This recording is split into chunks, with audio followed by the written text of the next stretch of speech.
Good morning, students. In our last lecture, we have learnt about nutrition in plants. Now, today we are going to learn about nutrition in animals. Now, see, students, in case of nutrition in animals, we know that nutrients are very necessary for various activities of the body and which are obtained from the food.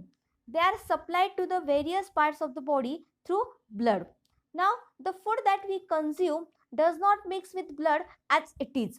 It needs to convert into soluble forms that can easily mix in blood. So, nutrition in animals involves various steps from ingestion to egestion. Now, first of all, we'll learn about the ingestion. Ingestion means what? The food is taken into the body. The food is taken into the body. It is called as the ingestion. Second step is that the digestion. That is conversion of food into simple soluble form. Conversion of food into simple soluble form means we can say that the food is digest. We can say that the food is digest. Third one is that the absorption. Transfer of soluble food to the blood. Transfer of soluble food to the blood is called as the absorption. Fourth one is that the assimilation. Fourth one is that the assimilation. That is utilization of absorbed food by cells and tissues for energy production, growth and repair. What is the meaning of assimilation? That is utilization. Utilization means uses of absorbed food by cells and tissues for energy production, growth and repair. And fifth step is that the egestion. Egestion means what? To remove the waste products and undigested food from body. What is the meaning of egestion? Removal of waste products and undigested food from body. So students, these are the steps in nutrition of animals. Okay, now we'll go to the next point, that is the types of nutrition in animals. Types of nutrition in animals. In that, first of all, we're going to learn about the holozoic nutrition. Holozoic nutrition. Now, what is the meaning of this holozoic nutrition? Students, you all know that the amoeba is the unicellular animal. Amoeba is the unicellular animal, and unicellular animal means what? This animal is formed by only one cell. Uni means one and cellular means cell. That is, it is produced from only one cell. Means it is only having one cell in it. That is the amoeba. So amoeba does not have organs like hands and mouth. It can take food through any part of the surface of its unicellular body. You can see, students, it is not having the proper shape also. It surrounds the food particles from all sides to take it into the cell. After that, it digests the food with the help of different enzymes. Undigested food is left behind as the amoeba moves further with the help of pseudopodia.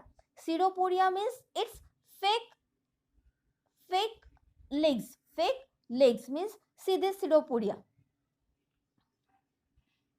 These are the pseudopodia of the amoeba. These are the pseudopodia of the amoeba. You can see that it takes the food in with the help of its pseudopodia. It surrounds the food. See, like this, it surrounds the food and takes the food in, and then it digests the food. It absorbs the food. Assimilation will be there, and as it goes, see, it takes the food in, then it digested, then it is absorbed, then it is assimilated, and then it egated. Egestion means what? It goes further. When it goes further after left over the food.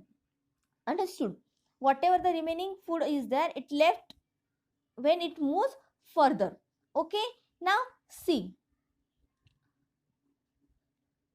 in unicellular animals like amoeba, euglena, paramecium, etc., all the steps of nutrition occur within their unicellular bodies. Now, insects have mouth parts for ingestion of food. For example, insects like the cockroach and grasshopper, which nibble, have jaw-like mouth parts. Butterflies suck food with a tube-like proboscis. Mosquitoes and bedbugs use a needle-like mouthpart to pierce, and a tube-like mouthpart to suck blood or other fluids. Now see students, insects also have mouth parts for ingestion the food, to take the food in. For example, insects like the cockroach and grasshopper, they have nibble jaw-like mouthparts, and butterflies suck food with a tube-like proboscis. And mosquitoes and bedbugs use a needle-like mouthpart to pierce or to suck the blood from the body of the other animals.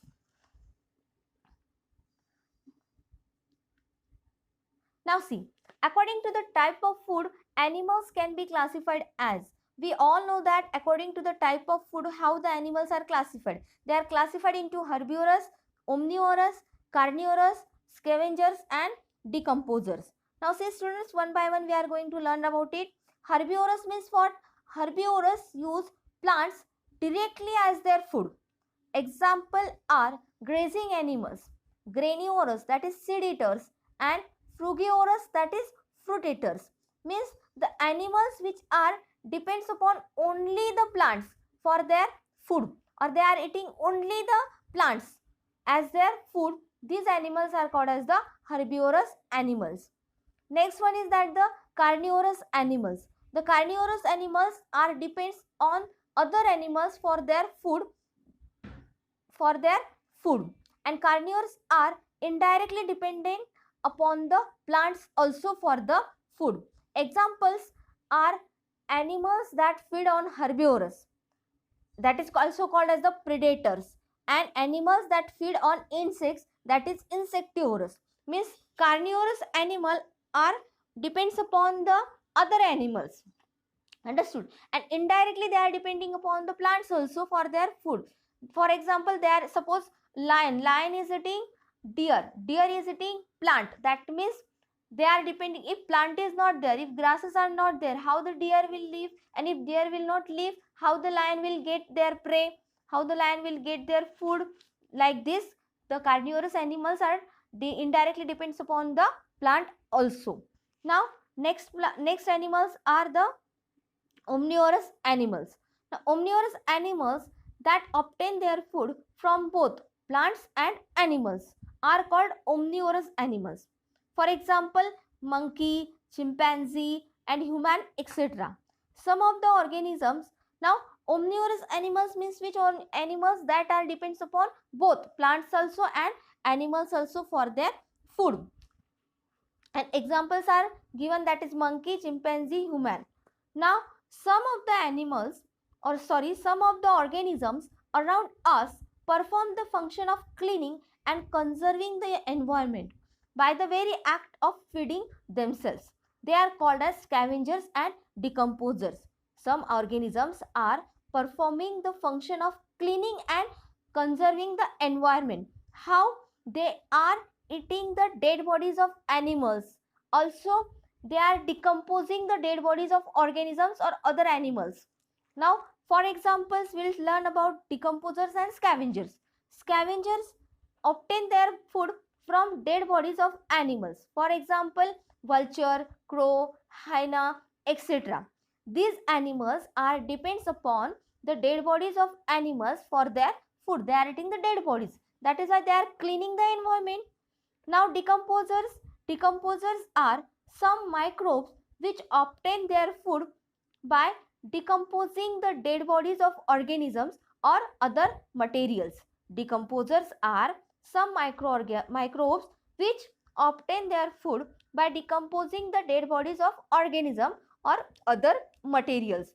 For example, mushrooms, earthworms, mold, tiny algae. These are the examples of decomposer.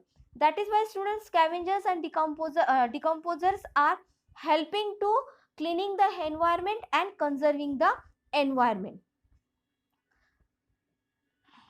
I hope students you understood all the topic very well. Now you need to complete your homework in the notebook, that is define the following: ingestion, digestion, absorption, assimilation, egestion, herbivorous, carnivorous, omnivorous, scavengers and decomposers. But it should be 3 times. You need to write down the definition of all these topics, but it is 3 times. Understood? Now in next lesson, in next lecture, we'll see the other topic.